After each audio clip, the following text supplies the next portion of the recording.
వాసు గారు ఇంకొక క్వశ్చన్. ఇందాక ఎవరో అంటున్నారు పుష్ప రిలీజ్ అయ్యి 1 year అయిందని చెప్పి. అండ్ అన్ఫార్చునేట్ ఇన్సిడెంట్ స్టాంపీడ్ కూడా జరిగి 1 year అవుతుంది. లేదు, ఒక చిన్న క్లారిఫికేషన్ అండి.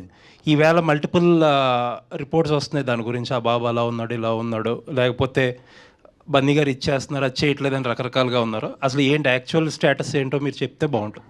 అంటే అండి, మధ్యలో పెద్ద మనుషులు ఉన్నారు.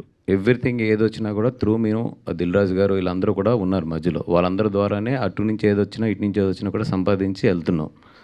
ఇప్పుడు దాంట్లో సాటిస్ఫై చేసామా చేయలేమా అంటే we're following particular guidelines. ఇది ఎలా చేయాలి ఏంటి, వీళ్ళు ఇచ్చిన ఫండ్ ఎక్కడ ఉండాలి, దాంట్లోంచి హాస్పిటల్ ఖర్చులకు ఎంత వెళ్ళాలి, వాళ్ళకి మంత్లీ ఎంత వెళ్ళాలి, ఇలాగనేది ఒక సిస్టమ్ పెట్టారు.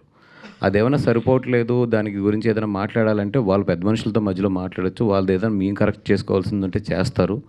లేదు మా వాళ్ళు ఎవరైనా ఏదైనా ఉన్నా కూడా దేర్ ఆర్ మధ్యలో ఉన్నారు. It's not the direct thing and I don't want to discuss that on the stage because it's a total different stage.